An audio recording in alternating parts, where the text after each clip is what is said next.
الحمدللہ الحمدللہ الحمدللہ القوی الرحمن والصلاة والسلام علی رسول الیمن والأمان وعلى آلہ وصحبہ الذین هم کملۃ الایمان وعلى من تبعهم بإحسان خصوصا على إمامنا الأعظم أبي حنيفة النعمان وعلى غوثنا الأعظم خزائن العرفان وعلى معجزة الرسول الإمام اختر رضا خان علیہم الرحمۃ والرضوان. اما بعد، قال اللہ تبارک و تعالی فی القرآن المجید والفرقان الحمید: فاعوذ باللہ من الشیطان الرجیم بسم اللہ الرحمن الرحیم. والسابقون الأولون من المهاجرين والأنصار والذين اتبعوهم بإحسان رضي الله عنهم ورضوا عنه وأعد لهم جنات تجري تحتها الأنهار خالدين فيها أبدا ذلك الفوز العظيم.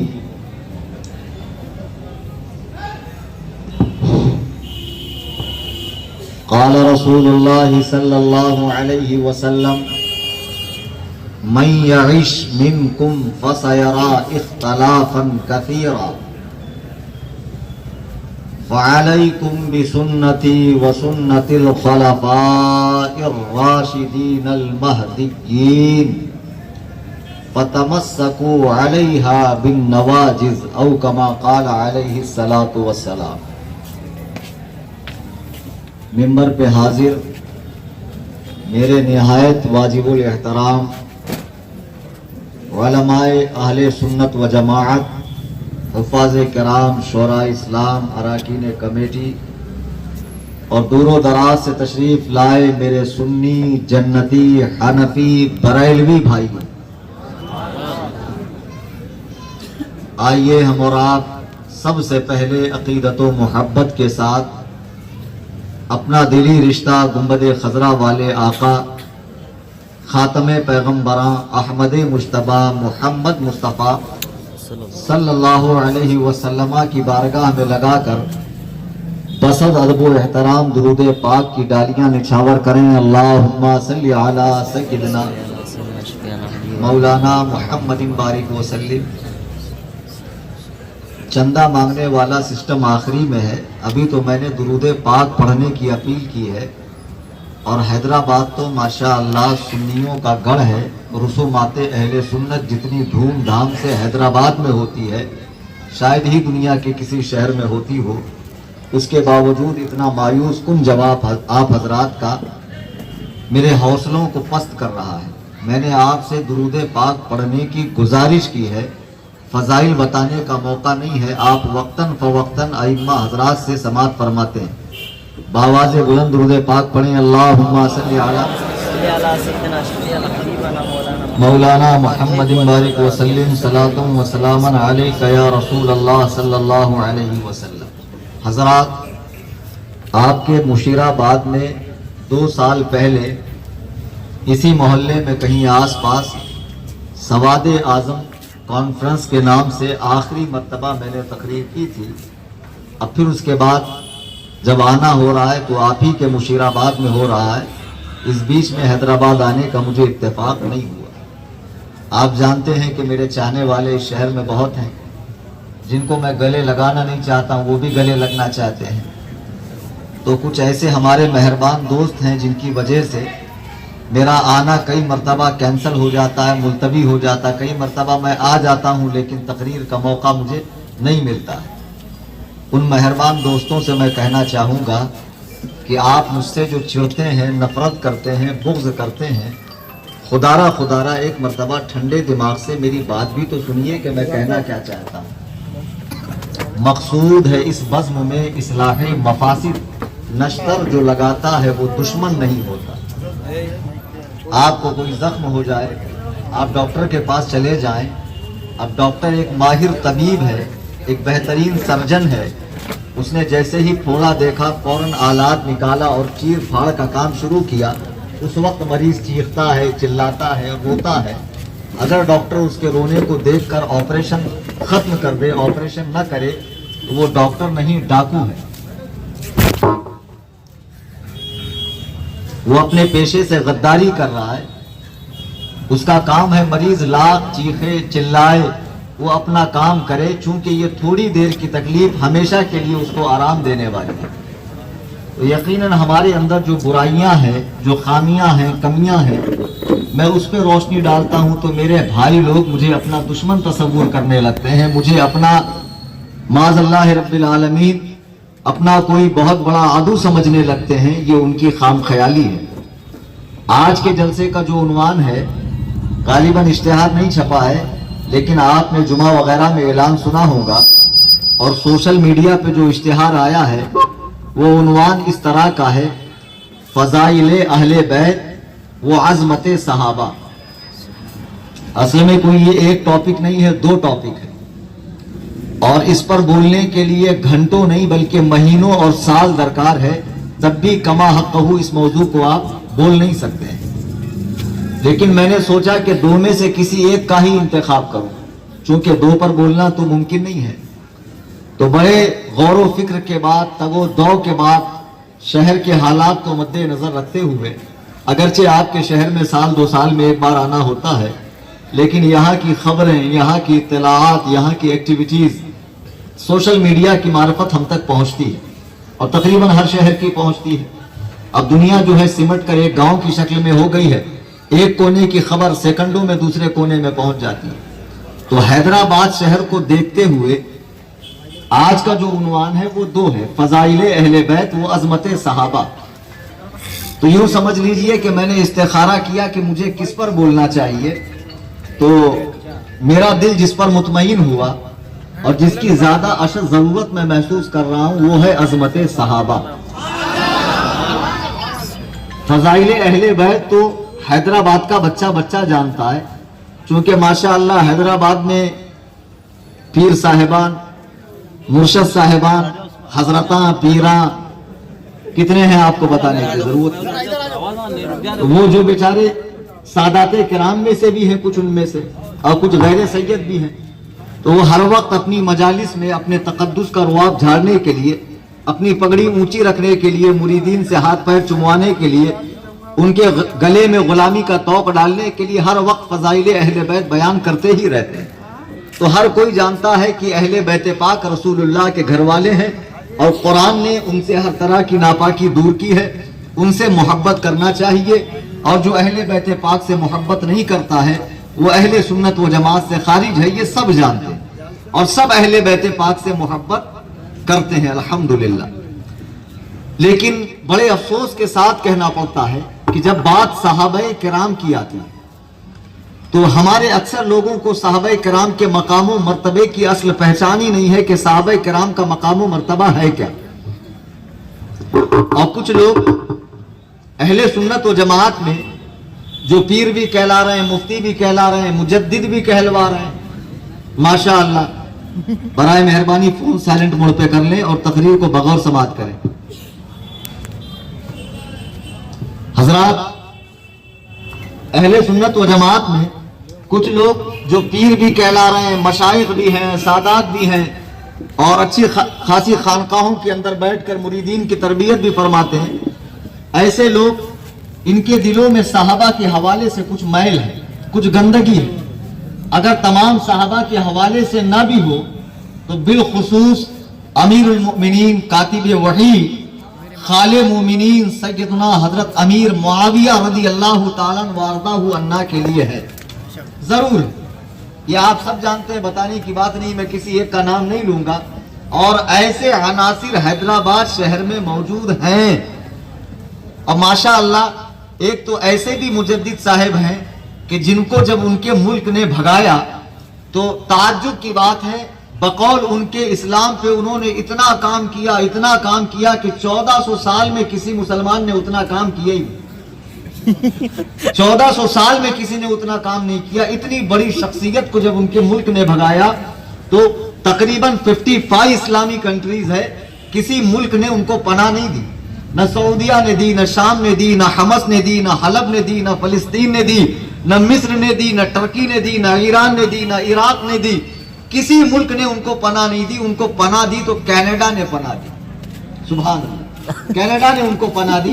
تو بات سمجھ میں آ گئی کہ بچے کو جب مارا جائے تو وہ رونے کے بعد باپ ہی کے پاس جاتا ہے، یعنی پہنچی وہیں پہ خاک جہاں کا خمیر ہے. سبحان اللہ. تو اب انگریز ظاہر سی بات ہے جنہوں نے بنایا ہے تو پالنے کی ذمہ داری بھی وہی لیں گے. تو انہوں نے ان کو شرن دے دی، ان کو باقاعدہ اپنے ملک کا گرین کارڈ دے دیا، اپنے یہاں پناہ دے دی.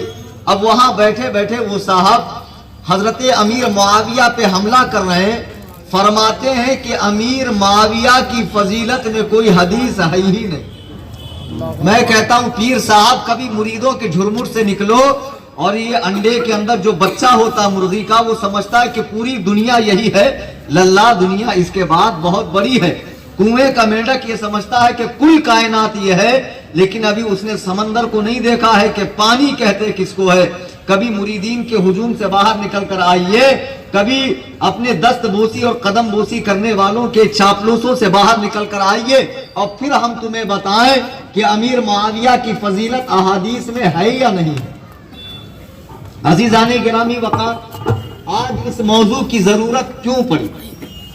بات تھوڑی سی مشکل ہے، تھوڑی سی ادق ہے، لیکن انشاءاللہ اقرب الی الفہم ہوگی. آپ کے ذہن سے میں قریب کروں گا اور بہت کچھ آپ یہاں سے لے کر جائیں.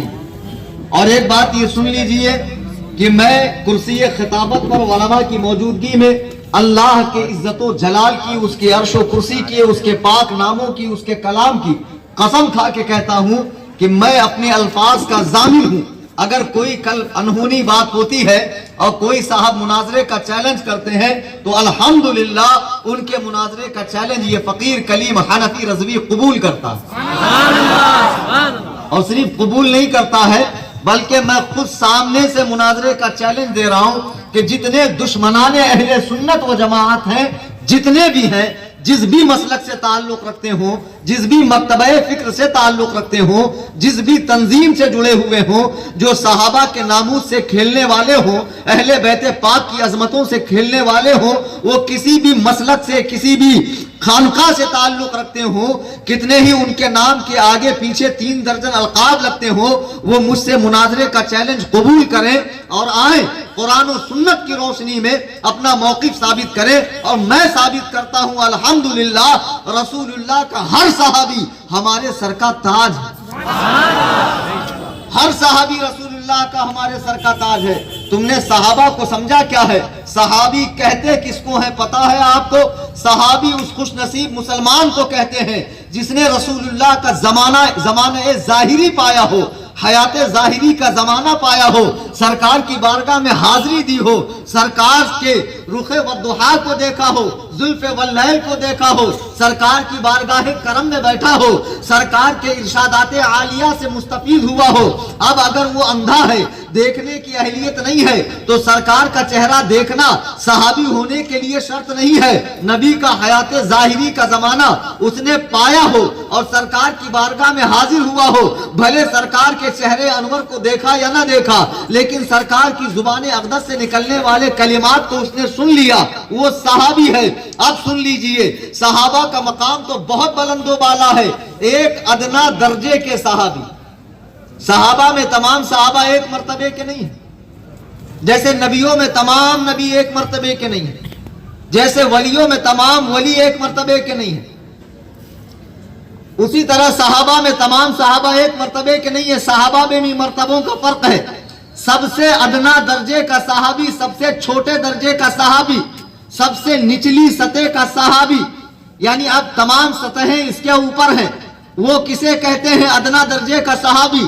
جس نے پوری زندگی کفر کی حالت میں گزاری، اب اسلام قبول کرنے کے لیے سرکار کی بارگاہ میں آیا اور سرکار کو پیٹھ کی طرف سے دیکھا، چہرے کی طرف سے نہیں دیکھا، اسی حالت میں اس کا انتقال ہو گیا۔ وہ صحابی ہے، اس کے تمام گزشتہ گناہ زمانہ کفر کے مٹا دیے گئے۔ اب اس صحابی کے مقابلے میں بڑے سے بڑا علامہ، بڑے سے بڑا فہامہ، بڑے سے بڑا شیخ طریقت، بڑے سے بڑا غوث و قطب، حتیٰ کہ غوث اعظم اور امام اعظم بھی اس کا مقابلہ نہیں کر سکتے ہیں۔ ارے ادنا درجے کے صحابی کا یہ عالم ہے، اور امیر معاویہ تو کاتب وحی ہیں، رسول اللہ کے بارگاہ کے حاضر باش ہیں۔ سرکار دو عالم صلی اللہ علیہ وسلم کے نکاح میں ان کی بہن ام حبیبہ ہے۔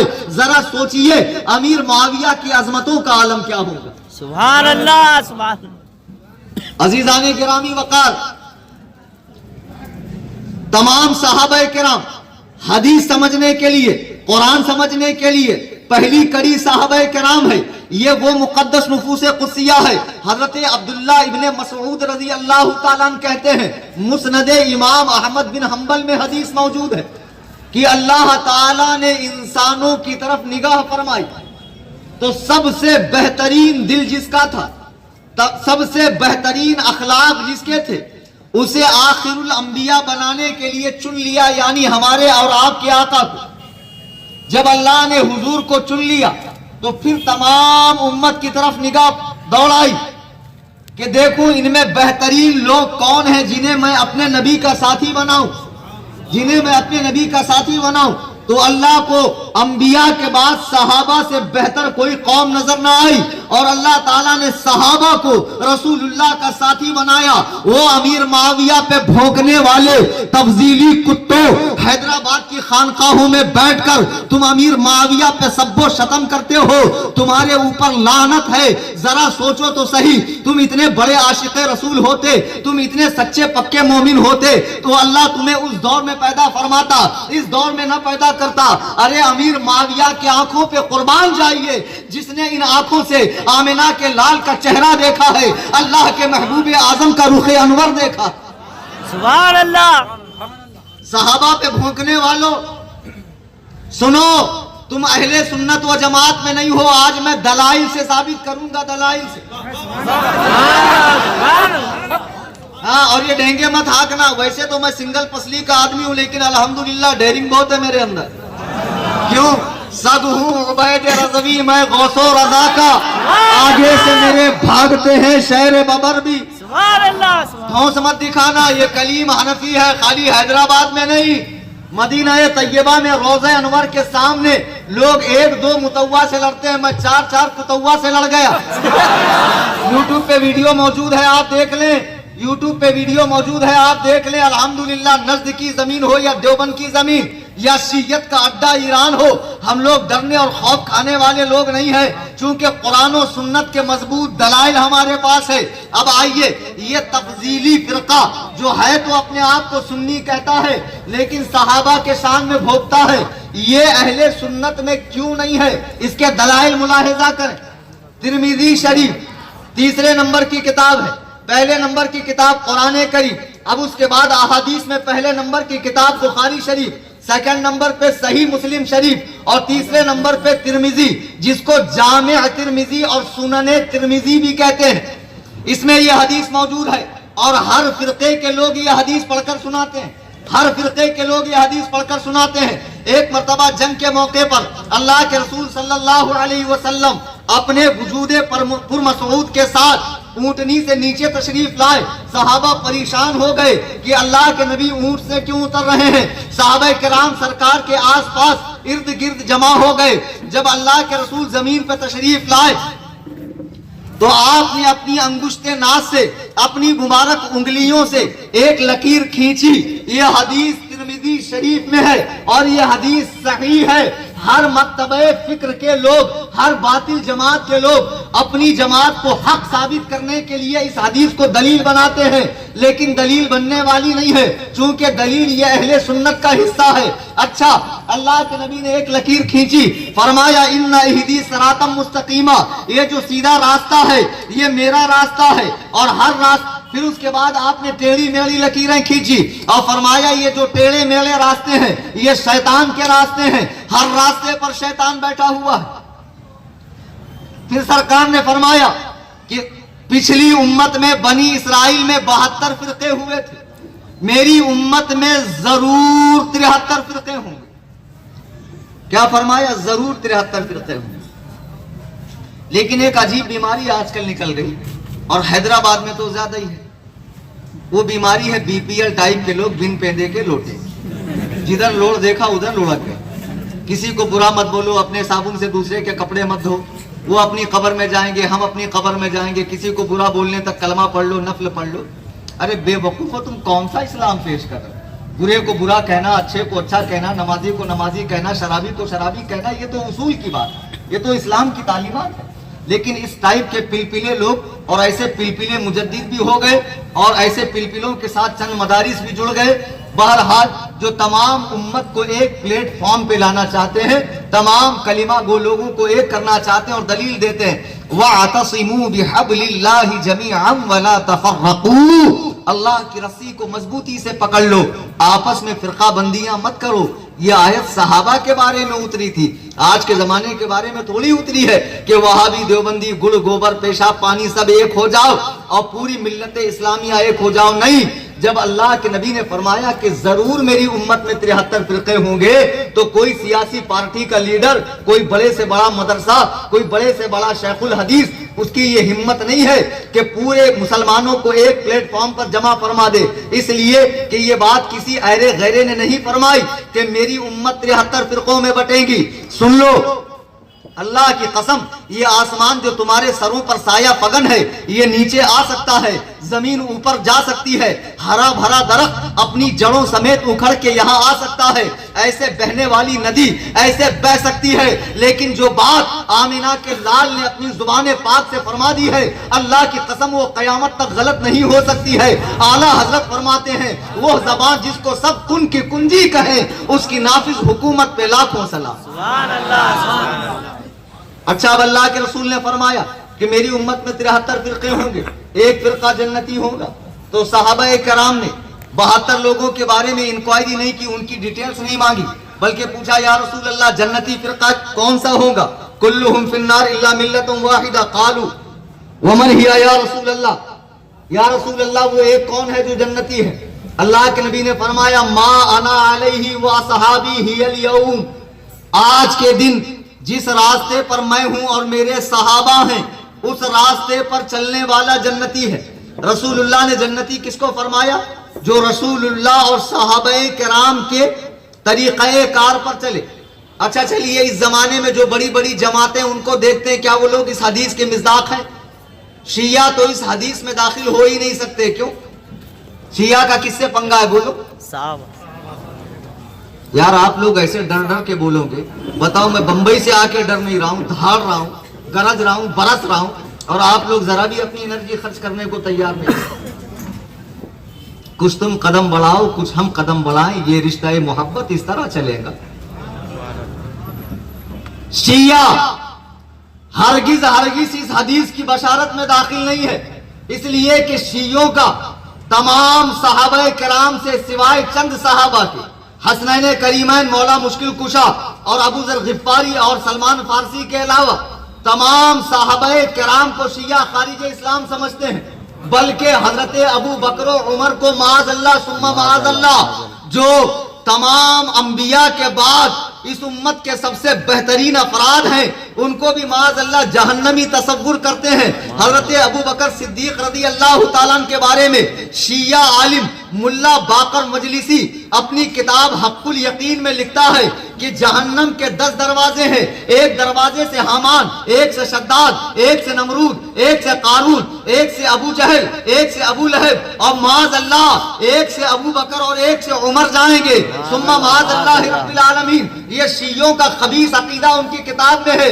شیعہ وہ ذلیل قوم ہے جس نے کلمہ بھی خود گڑھ لیا، لا الہ الا اللہ محمد الرسول اللہ، علی ولی اللہ وسیع رسول اللہ، خلیفۃ بلا فصل۔ میں تمام شیعوں سے پوچھنا چاہوں گا، کیا یہ کلمہ خود بھی حضرت علی پڑھتے تھے؟ کیا یہ کلمہ امام حسن و حسین نے پڑھا ہے؟ کیا؟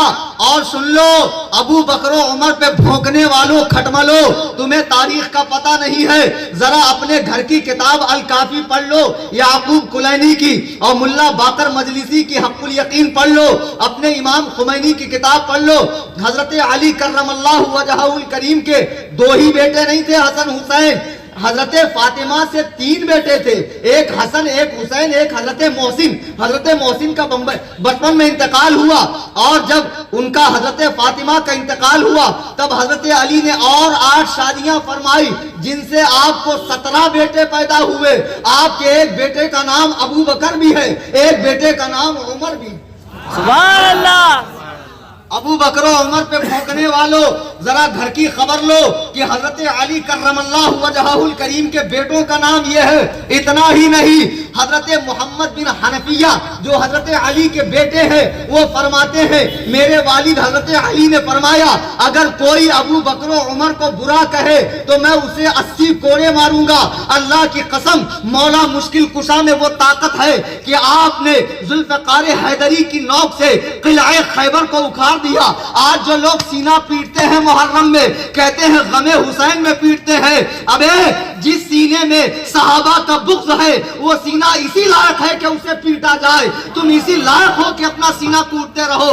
اللہ کی قسم، آج اگر مولا علی مشکل کشا ہوتے تو تمہیں سینہ پیٹنے کی نوبت نہ آتی، ایک ہی کوڑے میں تم جنت سے ایک اسٹاپ پہلے چلے جاتے۔ سبحان اللہ، سبحان اللہ۔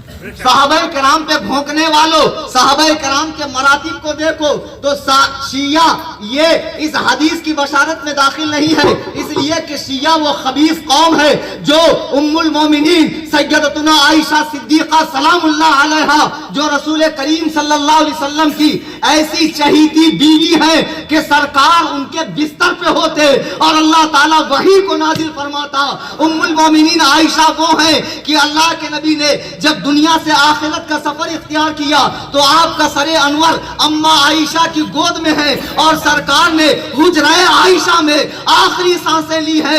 اللہ کے نبی فرماتے ہیں کہ جب مردے کو دفن کیا جاتا ہے ہم پڑھتے منہا خلقناکم وفیہا نعیدکم ومنہا نخرجکم تارۃ اخری، ہم نے تمہیں اسی مٹی سے بنایا، دوبارہ اسی سے اٹھائیں گے، اسی سے کریٹ کریں گے۔ آپ فرماتے ہیں کہ میری قبر سے میرے روزے تک کا حصہ روض من ریاض الجنہ، جنت کے باغوں میں سے ایک باغ ہے، اور انبیاء کرام بشر ہے۔ ہمارا عقیدہ ہے تمام انبیاء جنتی مٹی سے بنائے گئے ہیں۔ مجھے بتاؤ سرکار کا مدفن کہاں ہے؟ سرکار کی مزار کہاں ہے؟ سرکار کو کس زمین پر دفن کیا گیا ہے؟ حجرہ عائشہ میں معلوم پڑا کہ آپ اسی مٹی سے پیدا فرمائے گئے ہیں جہاں آپ آرام فرما رہے ہیں۔ امی عائشہ کے بارے میں ملا باقر مجلسی لکھتا ہے کہ جب امام مہدی آئیں گے تو عائشہ کو زندہ کر کے معاذ اللہ 10 کوڑے ماریں گے۔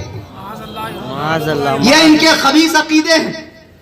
حضرات گرامی وقار، ہو سکتا ہے اس محلے میں نہ ہو، یہاں وہاں ہو، اور ویسے بھی حیدرآباد کے لوگوں کے اندر یہ بڑی خاص بات ہے، یہاں کی وہاں خبر پہنچانے میں، خبر رسانی میں بہت آگے ہیں۔ تو ان تک میرا چیلنج پہنچا دینا کہ کسی بھی مسئلے پر مناظرہ کرنا چاہو، اینی ٹائم موسٹ ویلکم۔ باغ فدق ہو، خلافت بلا فصل ہو، یا عظمت شیخین ہو، کوئی بھی مسئلہ ہو، آپ مناظرہ کرنا چاہتے ہیں، الحمدللہ میں حاضر ہوں تمام اہل تشیع سے مناظرے کے لیے۔ اللہ کے نبی سے جب صحابہ نے پوچھا یا رسول اللہ جنت میں جانے والی جماعت کون سی ہے، فرقہ ناجیہ کون سا ہے، امت کا سواد اعظم کون سا ہے، آپ نے فرمایا ما انا علیہ و اصحابی ہی الیوم، آج کے دن جس راستے پر میں ہوں میرے صحابہ ہیں، اس راستے پر چلنے والا کون؟ جنتی۔ تو شیعہ جنت سے باہر، جنت سے آؤٹ، گمراہ، کافر، بے دین، خارجی، اس لیے کہ وہ اس حدیث کی بشارت میں نہیں۔ اچھا اب آئیے دوسرے نمبر پہ، اہل حدیث۔ بڑا ہنس رہے ہیں بھئی آپ ان کے نام سے، گھبرائیے مت، ان کا صرف نام خوبصورت، سنڈاس پہ چاندی کا ورق لگانے سے اصلیت نہیں بدلتی، ذرا ورق ہٹا کے اندر کی گندگی دیکھو۔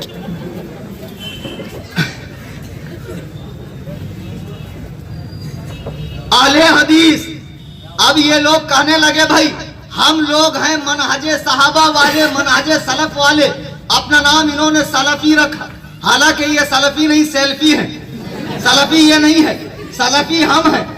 ایک طرف تو کہتے ہیں اللہ رسول کی بات مانو، پھر اپنے آپ کو سلفی کہتے ہو۔ سلفی یعنی سلف والا، وہ سلفی بھی نہیں ہوتا، سلفی ہوتا۔ گدھوں کو بولنا بھی نہیں آتا، ایسے ایسے گھامر لوگ ہم سے مناظرہ کرنے کے لیے چلے آتے۔ ابھی صحیح بتا رہا ہوں، کچھ دن پہلے میں اپنے آفس میں بیٹھا تھا، ایک جوکر نائک کا فالوور ایک دم ٹائٹ کپڑے پہن کے آ گیا، بولے آپ سے مناظرہ کرنا ہے۔ اب میں بڑی دور سے تشریف لایا تو میں سمجھ گیا حضرت کتنے پانی میں۔ ویڈیو نہیں بنانا، ویڈیو بالکل نہیں بنایا، جنہوں نے بھی بنایا ڈیلیٹ مار دو۔ میں حضور تاج الشریعہ کا غلام ہوں، ان کے فتاوے پر عمل کرتا ہوں، میرا موقف وہی ہے۔ اور ہم لوگ ماڈرن ازم میں بہنے والے لوگ نہیں ہیں کہ لندن امریکہ میں رہے تو پھر داڑھی بھی چھوٹی ہو جائے، ماڈرن کپڑے پہنے۔ وہ ماڈرن ازم ہم کو چھو بھی نہیں سکتا، کیونکہ ہم نے اللہ کے ایسے ولی کو دیکھا ہے کہ جن کی روحانیت آج بھی ہمارے پاس۔ سبحان اللہ، سبحان اللہ، یا رسول اللہ، تاج الشریعہ، تاج الشریعہ، حضرت ہاں نعرے کم سے کم لگائیں، چونکہ موقع نہیں ہے۔ اچھا سنیے، اہل حدیث، اب وہ صاحب میرے پاس آئے، کہنے لگے آپ سے مناظرہ کرنا ہے، میں بڑی دور سے تشریف لایا ہوں، تو میں نے سوچا ان سے مناظرہ کرنے سے پہلے تھوڑی سی اردو ان سے پڑھوا لوں میں۔ تو اتفاق سے وہاں ایک پیپر رکھا ہوا تھا، تو میں نے کہا بیٹا ذرا 2 لائن پڑھنا تھا۔ اس میں لکھا تھا دور دور کریں۔ اب اردو میں زیر زبر تو ہوتی نہیں ہے، اب یہ اتنے بڑے خبط الحواس تھے، بیدال کے بودم چوقت گھامڑ اقبس الناس نطفہ ناتحقیق خارج البشر والآدمیہ والانسانیہ والحیوانیہ مجہول مطلق جہل مرکب اقبس الناس تھے۔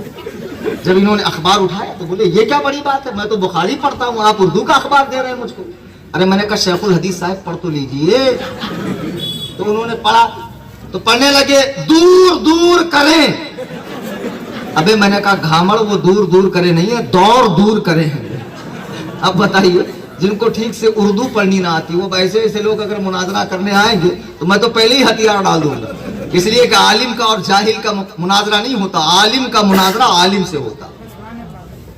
اچھا بہرحال اب یہ اہل حدیث فرقہ، انہوں نے کہا ہم چونکہ قرآن و سنت والے ہیں، ہم لوگ قرآن اور حدیث والے ہیں، ہم لوگ صحابہ والے ہیں، لہٰذا ہم جنتی ہیں۔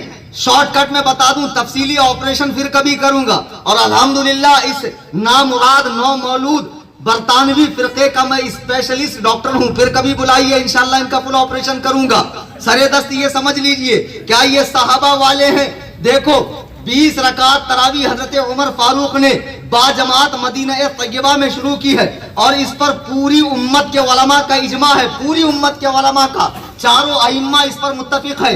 آج بھی حرم کعبہ میں 20 رکعت تراویح ہوتی ہے، حرم مدینہ میں 20 رکعت تراویح ہوتی ہے، کہیں بھی 8 رکعت تراویح نہیں ہوتی ہے۔ خال یہ لوگ آپ کو کہیں ملیں گے، حیدرآباد میں تھوڑے ملیں گے، تو پھر پورے آندھرا میں ان کا آتا پتہ نہیں، پھر بمبئی میں تھوڑے ملیں گے، پھر بنگلور میں تھوڑے ملیں گے، چیچک کے دانت کی طرح تھوڑے یہاں تھوڑے وہاں تھوڑے وہاں، اور اتنے تھوڑے لوگ اتنی بڑی جنت کا دعویٰ کر رہے ہیں، لہٰذا یہ لوگ جنتی نہیں ہو سکتے ہیں۔ کیوں نہیں ہو سکتے؟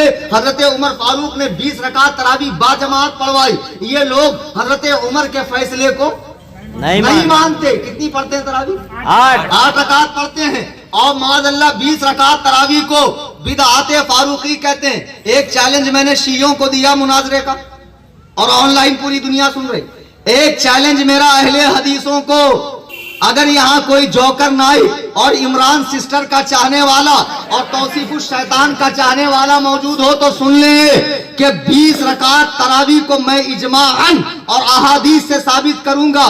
تم آج نہیں، قیامت کی صبح تک، اور اکیلے نہیں، پوری جماعت اور جماعت کو لے کر آنا اور 8 رکعت تراویح ثابت کر لو۔ اللہ کی عزت و جلال کی قسم، جو سزا ایک چور کے لیے ہوتی ہے میں اپنے لیے تجویز کروں گا۔ 8 رکعت تراویح پر مجھ سے مناظرہ قبول کر لو۔ اللہ کی قسم، قیامت تو آ سکتی ہے لیکن وہ دن کبھی نہیں آئے گا کہ 8 رکعت تراویح پر اہل حدیث ہم سے مناظرہ کریں، نہیں آ سکتا ہے۔ آپ اس کی گہرائی اور گہرائی نہیں سمجھیں گے، اور تفصیل کا وقت نہیں ہے۔ تو ایک مسئلہ یہ کہ حضرت عمر فاروق امیر المومنین ہے, مسلمانوں کے دوسرے خلیفہ ہے, خلیفہ راشد ہے. جب انہوں نے فیصلہ فرما دیا تو صحابہ نے بصدق و احترام قبول کر لیا اور 20 رکعت تراویح کا سلسلہ وہاں سے بعد جماعت شروع ہو گیا. اس سے پہلے تراویح کی نماز جماعت سے نہیں پڑھی جاتی تھی, جماعت سے نہیں پڑھی جاتی تھی. اچھا, اس کے بعد 3 طلاق کا مسئلہ. آج ہماری گورنمنٹ ہماری شریعت میں مداخلت کرتے ہوئے اس چیز کو ختم کرنا چاہتی, لیکن یاد رکھو کہ ایسی ہزاروں گورنمنٹیں آئیں گی اور چلی جائیں گی. اللہ کا قانون زندہ ہے, زندہ رہے گا, اور مسلمان اللہ کے قانون کی تابع داری کرے گا. ہم کو کسی عودی مودی سے لینا نہیں ہے, ہم کو اللہ و رسول کے فرمان کی تابع داری کرنا ہے, قرآن و سنت کا اتباع کرنا ہے. ایک نشست میں اگر کوئی شخص اپنی بیوی کو 3 طلاق دے دے تو یہ طلاق بدعی ہے, یہ برا ہے, حرام ہے, گناہ ہے, نہیں کرنا چاہیے. لیکن طلاق ہوئی کہ نہیں؟ ہو گئی. ارے ماشاءاللہ, بغیر پڑھے لکھے آپ لوگ مفتی ہو گئے, اتنے ٹھٹائی سے کہہ رہے ہو گئی. ماشاءاللہ, چلیے آپ کا سیلف کانفیڈنس بہت زیادہ, اللہ تعالیٰ اسے اور زیادہ فرمائے. 3 طلاق دیا تو ہو گئی. اب یہ لوگ دلیل لاتے ہیں بخاری کی. ایک صحابی اللہ کے نبی کی بارگاہ میں آئے, انہوں نے اپنی بیوی کو کتنی طلاقیں دی؟ 100 طلاق. اور آ گئی, کہا اللہ کے رسول, آ گئے, کہا اللہ کے رسول میں نے اپنی بیوی کو 100 طلاقیں دی. اللہ کے نبی علیہ السلام جلال میں کھڑے ہو گئے, فرمایا میں تمہارے بیچ میں ہوں اور تم اللہ کے قرآن سے کھیلتے ہو, میری حدیثوں سے کھیلتے ہو, حالانکہ میں تمہارے بیچ میں ہوں. سرکار نے فرمایا 97 طلاق باطل اور 3 طلاق پڑ گئی. پھر وہ صحابی نے کہا یا رسول اللہ, میں نے 3 کہہ کر ایک ہی مراد لیا تھا. انہوں نے اس بات پر قسم اٹھائی, اسے طلاق بتہ کہا جاتا ہے. تو اللہ کے نبی نے ان کے حق میں 3 طلاق کو ایک قرار دیا. نبی مالک شریعت ہے, نبی قانون داں ہے, نبی قانون ساز ہے, شریعت میں جو چاہے تبدیلی فرمائے. وہ حکم خاص ایک صحابی کے لیے تھا, جیسے حضرت جابر کے لیے رسول اللہ نے 6 ماہ کے بکری کے بچے کی قربانی جائز کر دی. حضرت سراقہ کے لیے سونے کے کنگن جائز فرما دیے.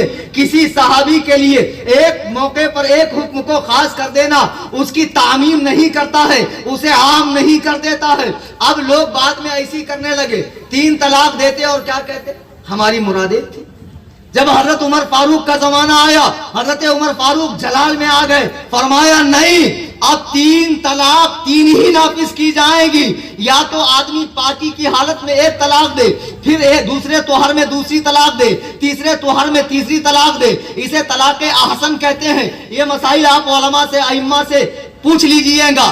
البتہ یہ کہ حضرت عمر فاروق نے 3 طلاق کو نافذ فرمایا. صحابہ کرام ہزاروں کی تعداد میں موجود تھے. وہ صحابہ جو راتوں دن رسول اللہ کی بارگاہ کے حاضر باش تھے, ان میں سے کسی نے حضرت عمر سے قتال نہیں کیا, حضرت عمر سے جنگ نہیں کی, حضرت عمر سے لڑائی نہیں کی, بلکہ امیر المومنین کا فیصلہ مان لیا. اچھا, اب یہ 2 مسائل میں اہل حدیث حضرت عمر کا فیصلہ نہیں مانتے. جمعہ کی جو تیسری اذان دی جاتی ہے, ایک اذان پہلے, پھر ایک جو جمعہ میں جب امام منبر پہ بیٹھتا ہے اس وقت مسجد کے گیٹ پر دی جاتی ہے, اور تیسری جسے اقامت آپ کہتے ہیں. یہ 3 اذانیں تو پہلے 2 ہوتی تھی. حضرت عثمان نے تیسری اذان بڑھوائی. آج تمام دنیا بھر میں مسلمان 3 اذانیں جمعہ کی دیتے ہیں, لیکن اہل حدیث نہیں دیتے. وہ اسے بدعت عثمانی کہتے ہیں. ارے خبیثو, اپنے پیدا ہونے پر رو کہ تم صحابہ کو بدعتی کہتے ہو. ابے حرام خورو, اگر صحابہ ہی بدعتی ہو گئے تو جنتی کون ماں پیدا کریں گی؟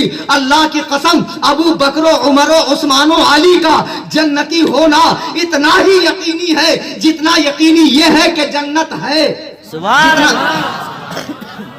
جتنا یقینی یہ ہے کہ جنت ہے.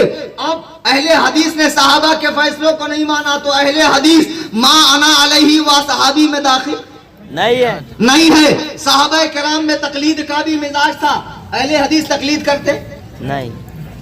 دیکھو ایسا ہے نا, میں روایتی مقرر نہیں ہوں. ایکچولی میں مدرس ہوں, پھر مناظر ہوں, پھر مصنف ہوں, آخری درجے میں مقرر ہوں. تقریر تو مجھے ویسے بھی نہیں آتی. لوگوں نے ڈیٹ لینا شروع کیا, میں نے دینا شروع کیا, اور دھیرے دھیرے بولنا شروع کیا. آپ نے کلاسز دیکھی ہوں گی, درسگاہیں جہاں استاد بولتا ہے پھر طالب علم ریپیٹ کرتا ہے. ریپیٹ کا فائدہ یہ ہے کہ جیسے آپ دیوار پہ بال ماریں گے وہ ریٹرن آپ کے پاس آئے گا. کوئی بات کو آپ ریپیٹ کرو گے وہ آپ کے مائنڈ میں فٹ ہو جائے گی. تو بیچ بیچ میں آپ حضرات بولا کریں تاکہ آپ کی اچھی ذہن سازی ہو جائے. غیر مقلد تقلید نہیں کرتے اور کہتے ہیں تقلید شرک ہے، حرام ہے، حالانکہ تقلید صحابہ سے ثابت ہے. سنیے، ایک مرتبہ کوفہ کی سرزمین پر، کوفہ وہ سرزمین ہے، آج لوگ مجھے کوفی کلیم کہتے ہیں نا، حیدرآباد کے پیراں، مشائخاں، حضرتاں، مرشداں، ایو ہمارے حضرات، انہوں نہیں نماز معاف کری سو ہمارے حضرات، کرناٹک کے لوگ بولتے انہوں نہیں نماز معاف کری سو، بہت پہنچے ہوئے حضرات. ایک تو ایسا پیر دیکھ کر آ رہا ہوں میں، مسجد کے بازو میں بیٹھا رہتا، لوگ نماز کو جاتے ان کو بولتا ارے کیا ہے ہمارا کھیلا نماز میں، ادھر آ، ادھر بیٹھ. طریقت کی محفل، ایک خوب بڑی بڑی تسبیح کی مالا ہے، 10 انگلی میں 20 انگوٹھیاں، یہ اتنی بڑی چٹیا زمین پہ پھیلی ہوئی ہے. اب ماشاءاللہ مستی سے قوالی ہو رہی، پیر صاحب عورتوں کے ساتھ جھوم رہے، فرماتے ہیں پیر سے کیا پردہ. اب بیچارے جاہل مریدین سمجھتے یہی پیر صاحب اس دن قیامت کے میدان میں جنت کا دروازہ توڑ کے ہم کو اندر لے جائیں گے. پیر صاحب کی اتنی ٹھکائی ہوں گی وہ دیکھ کر تمہاری آنکھیں کھل جائیں گی. بہرحال ہاں حق ہی بول رہا ہوں، لیکن زیادہ حق بولنا بھی کبھی کبھی بڑا بھاری پڑ جاتا ہے. لوگ جواب نہیں دے پاتے، تقریر پہ بین کر دیتے ہیں. اب میں عرض یہ کر رہا تھا عزیزان گرامی وقار کہ یہ تقلید کو نہیں مانتے. اور کوفہ شہر میں، کوفہ وہ شہر ہے جہاں 1500 صحابہ تشریف لائے. میں چونکہ صحابہ سے محبت کرتا ہوں، اہل بیت سے، تو حیدرآباد کے کچھ لوگ مجھے خارجی کہتے ہیں. بے وقوفو، صرف اہل بیت کی محبت جنت کی ضمانت نہیں ہے. اگر تمہیں لگتا ہے کہ صرف اہل بیت کی محبت جنت کی ضمانت ہے اور صحابہ سے محبت ضروری نہیں ہے، آج میری فلائٹ کا ٹکٹ ہے، میں اسے کینسل کرنے کو تیار ہوں. آپ جہاں کہو، جس جگہ کہو، جس علاقے میں کہو اور جتنے بڑے مجمع میں کہو، میں آپ سے مناظرے کے لیے تیار ہوں کہ امام مجدد الف ثانی شیخ احمد سرہندی رحمت اللہ علیہ اپنی مکتوبات میں فرماتے ہیں، آپ اپنی مکتوبات میں فرماتے ہیں کہ امیر معاویہ سے محبت اہل سنت و جماعت کے لیے ضروری ہے، اور جو امیر معاویہ سے محبت نہیں کرتا ہے وہ اہل سنت و جماعت سے خارج ہے. آپ کے زمانے میں سامانہ نام کی ایک ریاست تھی، وہاں ایک امام نے جمعہ کی نماز میں چاروں خلفاء کا نام نہیں لیا. جب آپ کو یہ بات پتا چلی تو آپ نے خط لکھ کر وہاں کے مشائخ کو، قاضیوں کو، سادات کو کہا کہ اگرچہ خلفاء کا نام لینا شرائط خطبہ میں سے نہیں ہے، لیکن اس شخص کے دل میں صحابہ کے لیے بغض ہے جو جمعہ کے خطبے میں خلفائے راشدین کا نام نہیں لیتا ہے، اسے منصب امامت سے ہٹایا جائے. ہمارے تمام بزرگوں نے صحابہ سے محبت کی ہے اور صحابہ سے محبت ضروری ہے. آج لوگ مجھے کوفی کہتے ہیں، مجھے فرق نہیں پڑتا. ابے بے وقوفو، تمہیں یہی نہیں پتا کہ جس امام کی تم تقلید کرتے ہو، امام الائمہ، کاشف الغمہ، سراج الامہ، سیدنا امام اعظم ابو حنیفہ نعمان ابن ثابت ابن زوتا کوفی رضی اللہ تعالیٰ عنہ، وہ بھی کوفہ کے رہنے. سبحان اللہ، سبحان اللہ، سبحان اللہ. ایک مثال دے کر سمجھا. ایک شخص نے جگہ خریدی، اب خریدنے کے بعد مسجد بنانے کے لیے دیوار کھڑی کر دی، چھت لگا دی، انتقال ہو گئے. اب یہاں سے آگے کا کام کون کرتا؟ اس کا بیٹا. اب اس کے بڑے بیٹے نے آگے کا کام شروع کیا، اس کو بھی خدا کا بلاوا آیا. پھر اس کا چھوٹا بھائی. دیکھو رسول اللہ کہاں تشریف لے گئے دنیا سے؟ مدینہ طیبہ میں. تو ضروری تھا کہ جہاں نبیوں کے تاجدار نے اپنا سفر آخرت شروع کیا ہے وہیں سے مسلمانوں کا امام بنے. تو ابو بکر پہلے خلیفہ کہاں بنے؟ مدینہ میں. اچھا، مدینہ طیبہ میں ابو بکر صدیق رضی اللہ تعالیٰ تشریف لے گئے، تو اب ضروری تھا کہ مسلمانوں کا دوسرا خلیفہ کہاں بنے؟ مدینے میں. اچھا، مدینے میں حضرت عمر فاروق تشریف لے گئے. پھر حضرت عثمان کا زمانہ آیا، 12 سال انہوں نے بھی حکومت فرمائی، خلافت فرمائی. جب وہ تشریف لے گئے، حضرت مولائے کائنات مولا مشکل کشا آپ خلیفہ بنے. اب آپ کوفہ میں تشریف لائے. حضرت علی کی شہادت کہاں ہوئی؟ کوفہ شہر میں ہوئی. تو ضروری ہے کہ جہاں سے بڑا کام چھوڑے وہیں سے چھوٹا کام شروع کرے. چونکہ مسلمانوں کے چوتھے خلیفہ حضرت علی کرم اللہ وجہہ الکریم نے کوفہ شہر میں جامع شہادت کو نوش فرمایا. اب چونکہ خلافت ختم ہو گئی ہے، اب امامت کا سلسلہ شروع ہے. اب اللہ نے مسلمانوں کا پہلا امام اسی شہر کوفہ میں پیدا فرمایا، امام اعظم ابو حنیفہ. سبحان اللہ. مجھے کوفی کہتے ہو، مجھے بالکل فکر نہیں ہے. کوفہ تو ایسا شہر ہے، امام بخاری فرماتے حدیث قرآن پڑھ بھی لیا کرو، بڑے بڑے جامعہ بڑے بڑے مدرسے بنانے سے کام نہیں چلے گا. امام بخاری فرماتے لا اعصاکم دخلت الی الکوفہ والبصرہ مع المحدثین. امام بخاری جن کو 6 لاکھ حدیثیں یاد ہے، اتنا بڑا امت کا محدث، امیر المومنین فی الحدیث، جس کو حضرت ابراہیم نے خواب میں زیارت کی ہو اور زیارت دی ہو، جن کی کتاب کو رسول اللہ نے اپنی کتاب کہا ہو، انہوں نے طلب حدیث کے لیے دنیا کے کئی ملکوں کا سفر کیا، لیکن کیا فرماتے لا حسکم دخلت الی الکوفہ والبصرہ مع المحدثین، کہ میں حدیث سیکھنے کے لیے کوفہ اور بصرہ کتنی بار گیا مجھے یاد بھی نہیں ہے، اتنی بار گیا. کوفہ جو ہے وہ علم والوں کا شہر ہے. اچھا، اسی کوفہ شہر میں حضرت عبداللہ ابن مسعود جو جلیل القدر صحابی ہے، جلیل القدر صحابی ہے اور صحابہ کرام میں سب سے بڑے فقیہ ہیں، وہ کوفہ شہر میں تشریف لائے اور وہاں پہ حضرت ابو موسیٰ اشعری بھی. درود پاک پڑھیں اللہم صلی اللہ.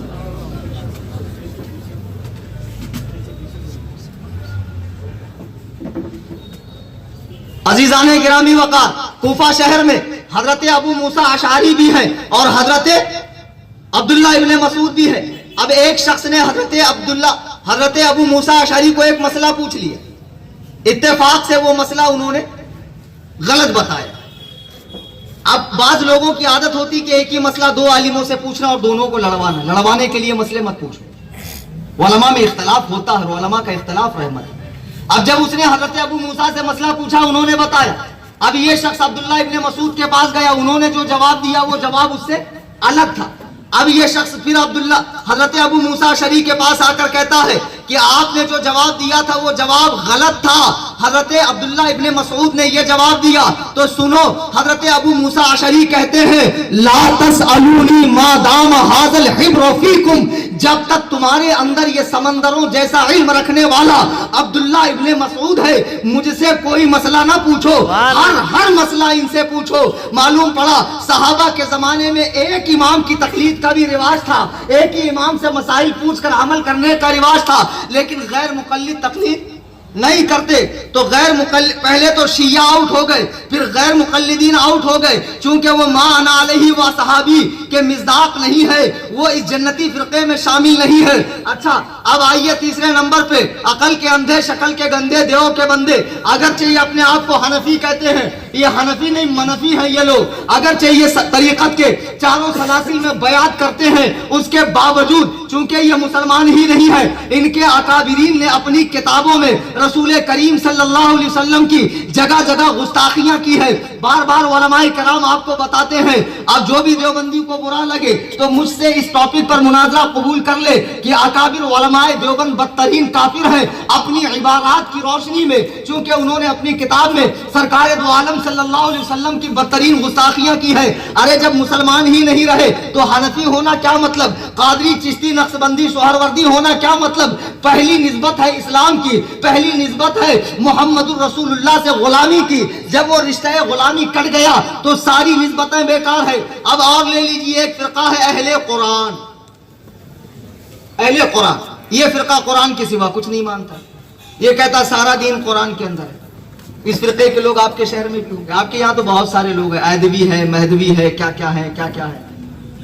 تو اب یہ فرقے والوں سے آپ اتنا ہی پوچھ لو، بھیا پورا کلمہ ہی قرآن میں دکھا دے، زیادہ مت پوچھنا ان سے، طبیعت خراب ہو جائیں گی ان لوگوں کی.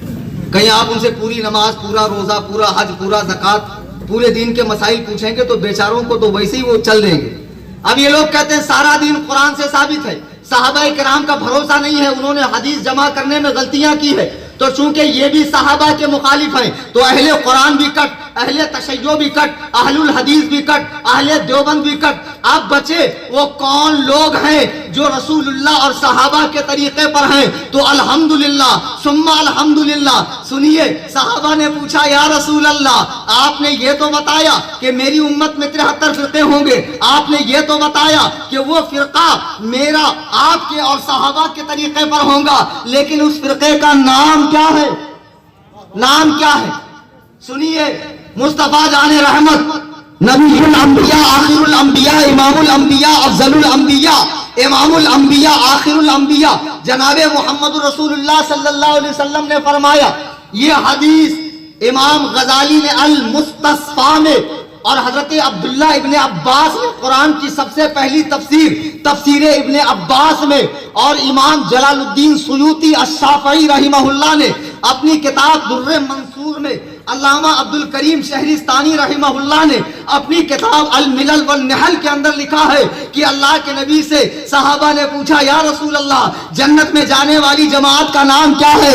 اللہ کے نبی نے فرمایا اہل سنت و جماعت. سبحان اللہ. اہل سنت و جماعت. سبحان اللہ. حق جماعت حق جماعت اہل سنت حق والجماعت. جماعت حق جماعت. اہل سنت والجماعت. علماء اہل سنت. زندہ باد. اب آپ کو اطمینان ہو گیا آپ جنتی ہیں، ہوا کہ نہیں؟ ارے بالکل جنتی ہونا اتنے یقینی بات اور آپ اس کے بارے میں سوچ رہے ہیں، تردد کر رہے ہیں، پسو پیش میں یقین سے کہو. اور اس یقین کے ساتھ جو بریلی کے مرد قلندر نے کہا تجھ سے اور جنت سے کیا مطلب، وہ بڑے دور ہاتھ سبحان اللہ. رسول اللہ کے ہیں جنت. سبحان اللہ. بے شک سبحان سبحان اللہ. اللہ. اس یقین کے ساتھ کہیے. یا رسول اللہ. اور بریلوی جو بنتا ہے نا، بریلوی جو بنتا ٹنا ٹن کھنا کھن، ذرا بھی پلپلا نہیں، ذرا بھی ادرا گدرا نہیں، ذرا بھی ڈاما ڈول نہیں، سائی بابا والا نہیں، دونوں ہاتھ میں لڈو، با مسلمان اللہ اللہ، با برمن رام رام نہیں، دوگلی پالیسی نہیں. ہمیں یقین ہے بریلی کے مرد قلندر نے جو کہا کہ رسول اللہ کی جنت ہے، اور میرے پیر فرماتے ہیں جہاں بانی عطا کر دیں بھری جنت ہبا کر دیں. نبی مختار کل ہیں جس کو جو چاہیں عطا کریں. سبحان اللہ. سبحان اللہ. حق. عزیزان گرامی وقار، اب آپ کو یقین ہو گیا آپ جنتی، اس لیے کہ حدیث سے ثابت ہو گیا ہم جنتی. بے شک. اچھا اب آئیے ذرا ہم اہل سنت کی خانہ تلاشی کریں. یعنی اصل موضوع اب شروع ہو رہا، جس کے لیے بلایا گیا، جس کے لیے یاد فرمایا گیا اور پابندیاں بھی بٹھائی گئی. ارے یار کسی پہلوان کو آپ ہاتھ پیر باندھ کے اکھاڑے میں اتاریں گے لڑو، وہ غریب کیسے لڑے گا یار؟ جب میں مناظرے کے لیے تیار رہتا ہوں تو آپ ہی لوگ پیچھے ہٹتے ہیں. پیچھے مت ہٹا کر. الحمدللہ ہم حق ہیں، ہمارے ساتھ قرآن ہے، سنت ہے، صحابہ ہے، اولیاء اللہ ہے، تمام کچھ نعمتیں ہمارے پاس. ہم ڈرے کیوں، بچکے کیوں؟ الحمدللہ ساری نعمتیں ہمارے پاس. اب یہ طے کہ اس آسمان کے نیچے، اس زمین کے اوپر تمام مذاہب کے اندر ایک ہی مذہب حق ہے، وہ ہے مذہب اسلام. اور مذہب اسلام میں دور موجودہ میں، دور پرفتن میں، عصر موجودہ میں کئی فرقے پیدا ہو چکے ہیں. اہل تشیع میں بھی کئی فرقے، اثنا عشریہ، زیدیہ، امامیہ، جعفریہ، بہرا، کھوجا، بہت سارے ان میں فرقے، کئی فرقے. ان میں ایک ہی فرقہ حق ہے اہل سنت و جماعت، جو 4 اماموں کی تابعداری کرتا ہے. یہ 4 اماموں کے 4 مذہب، مذہب شافعی، مذہب مالکی، مذہب حنبلی، مذہب حنفی، یہ 4 فرقے نہیں ہیں، یہ ایک درخت کی 4 شاخیں ہیں، یہ ایک دریا کی 4 نہریں ہیں، یہ ایک دریا کے 4 نہریں ہیں. یہ چاروں اہل سنت و جماعت ہے. اب اہل سنت حق، اب ہمیں دیکھنا یہ ہے کہ اہل سنت میں رہ کر، اہل سنت و جماعت میں رہ کر، اہل سنت کا لبادہ اوڑھ کر کون سنیت کو نقصان پہنچا رہا. تو ایک ہے کینیڈا کے مجدد صاحب، انگریزی مجدد، وکٹورین مجدد، لیٹسٹ مجدد، ماشاءاللہ. پر سنا ہے کہ بڑی کتابیں لکھی ہیں. ارے بھائی آج کے دور میں کسی مولوی کو اگر 5,000 تنخواہ ملتی ہو اور میں 50,000 روپیہ منتھلی سیلری دوں اور بولوں تمہارا علم کتابوں میں نکالو اور میرے نام سے منسوب کرو، کیا بڑی بات ہے؟ بیٹا پیروں میں بانس لگانے سے کوئی اونچا نہیں ہوتا ہے. اعلیٰ حضرت تو اعلیٰ حضرت ہے. اعلیٰ حضرت سے مقابلہ کرنے تم کہاں چلے ہو؟ جس نے دونوں ہاتھوں سے لکھا ہو 8.5 گھنٹے میں اور دولت المکیہ جیسی عظیم کتاب لکھ دی ہو، تم ان کا مقابلہ نہیں کر سکتے. اب یہ صاحب اہل سنت و جماعت میں اپنے آپ کو کہہ کر تمام فرقوں کو ایک کر رہے ہیں. مجھے ان کے اعمال سے مطلب نہیں. انہوں نے ایک تقریر میں کہا کہ امیر معاویہ کی فضیلت کسی حدیث میں نہیں ہے. آپ نے سنا ان کی یہ بات؟ ان کا یہ بیان مشہور ہے. اب سنیے بخاری شریف، کون سی کتاب؟ بخاری شریف. اب بخاری کا پورا نام ذرا غیر مقلدوں سے پوچھنا کیا نام ہے. بخاری کا نام بخاری تھوڑی ہے. چلیے آج آپ کو میں اس کا پورا نام بتاتا ہوں. الجامع الصحیح المسند المختصر من امور رسول اللہ صلی اللہ علیہ وسلم وسننہ وایامہ. اس کتاب کا پورا نام یہ ہے. اب لوگوں کو نام نہیں آتا اور چلتے ہم سے مناظرہ کرنے کے لیے. اسی بخاری کے اندر جو لوگ گوگل کے مقلد ہیں, ذرا وہ گوگل پہ مارے حدیث نمبر 3765. حضرت عبداللہ ابن مسعود جو رسول اللہ صلی اللہ علیہ وسلم کے چچیرے بھائی بھی ہیں اور سرکار کی زوجہ محترمہ کے بھتیجے بھی ہیں, اور جن کے لیے اللہ کے نبی نے دعا فرمائی کہ اللہ ابن عباس کو قرآن کا علم عطا فرما, وعلمہ التاویل, اور تعویل کا علم عطا فرما ابن عباس کو. اللہ اکبر کبیرہ. رسول اللہ جس کے لیے دعا فرمائے وہ دعا رائے گا کب جا سکتی ہے. وہ ابن عباس سے کسی نے کہا کہ اے ابن عباس, بخاری کی حدیث ہے کہ امیر المؤمنین امیر معاویہ نے وتر کی 1 رکعت پڑھی. کتنی رکعت پڑھی؟ 1. کس نے؟ بخاری کے الفاظ, امیر المؤمنین امیر معاویہ نے وتر کی 1 رکعت پڑھی. یہ بخاری شریف کے الفاظ ہے. حل لک فی امیر المؤمنین معاویہ فانہ ما اوتر الا بواحدہ, کہ امیر معاویہ نے وتر کی 1 رکعت پڑھی. یہ کہتا ہے کہ امیر معاویہ کی فضیلت نہیں ہے, وہ انگریزی کیپ لگا کر انگریزی دماغ رکھنے والے انگریزی مجدد. ذرا اپنے گھر سے باہر نکل, اب بخاری کو عشق مصطفیٰ کی روشنی میں پڑھ کہ بخاری میں آج تو امیر شام کہتا ہے, امیر المومنین لکھا ہوا ہے کہ امیر المومنین نے وتر کی 1 رکعت پڑھی. حضرت عبداللہ ابن عباس کہتے ہیں انہو فقیہ, حضرت عبداللہ ابن عباس کہتے ہیں کہ انہوں نے صحیح کیا. انہو فقیہ, بے شک وہ فقیہ ہیں, قرآن و حدیث کا زیادہ علم رکھنے والے, قرآن و حدیث کا زیادہ علم رکھنے والے ہیں. بخاری شریف میں عبداللہ ابن عباس کے ذریعے امیر المومنین سیدنا امیر معاویہ کو فقیہ کہا گیا ہے, اور تو کہتا ان کی کوئی فضیلت نہیں ہے. مطلب کی حدیث مت پڑھو. افتؤمنون ببعض الکتاب وتکفرون ببعض, قرآن کے بعض حصوں پہ ایمان لانا, بعض سے انکار کرنا, یہ تو گمراہیت کی دلیل ہے. آگے پیچھے پورا پڑھ لیا کرو. کون؟ امیر معاویہ رضی اللہ تعالیٰ عنہ. ایک روایت ہے کہ انہوں نے فتح مکہ میں اسلام قبول کی, زیادہ تر روایت یہ, لیکن صحیح روایت یہ بھی ہے کہ آپ ہجری 6 میں اسلام لا چکے تھے اور اپنا اسلام چھپائے رکھے. فتح مکہ کے بعد ہجرت کی. اللہ کے نبی نے انہیں 2 کام عطا فرمائے. 2.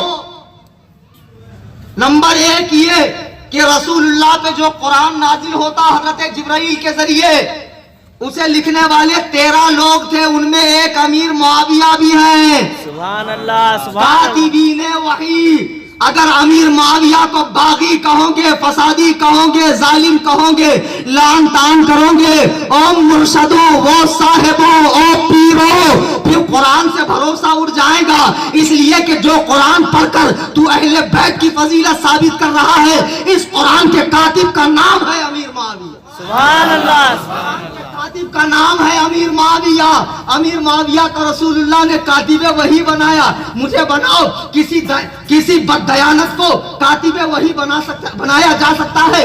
ارے اگر وہ قرآن کریم کے اندر بددیانتی نہیں کرتے تو خلافت میں کیسے بددیانتی کریں گے؟ تاریخ پڑھو, امام حسن نے خود ان کو خلافت عطا فرمائی ہے. اچھا سنو, دوسرا کام ان کا تھا مہمانوں کی دیکھ بھال کرنا. کئی سال تک رسول اللہ کے ساتھ رہے اور سرکار کے ساتھ غزوہ حنین میں, غزوہ طائف میں اور غزوہ تبوک میں بھی شرکت فرمائی. سبحان اللہ. اور ان کو فضیلت نظر نہیں آتی. اللہ کے نبی نے فرمایا میری امت کا پہلا لشکر جو قیصر کے شہر قسطنطنیہ پہ حملہ کرے گا وہ بخشایا, وہ جنتی ہے. اللہ کی قسم تاریخ اٹھا کر دیکھ لو, میری ان کی بات نہ دیکھو, تاریخ دیکھو کہ قسطنطنیہ پہ حضرت امیر المؤمنین عثمان غنی کے زمانے پر سب سے پہلے حملہ کرنے والے امیر معاویہ. سبحان اللہ. مجھے بتاؤ, جن کو زبان نبوت سے جنت کی بشارت مل چکی ہو, اس جنتی کے بارے میں بھونکتے ہو, انہیں باغی کہتے ہو. ارے تمہاری یہ پگڑا, پگڑی, خانقاہ, مرشدہ, حضرتہ, تسبیح, مالا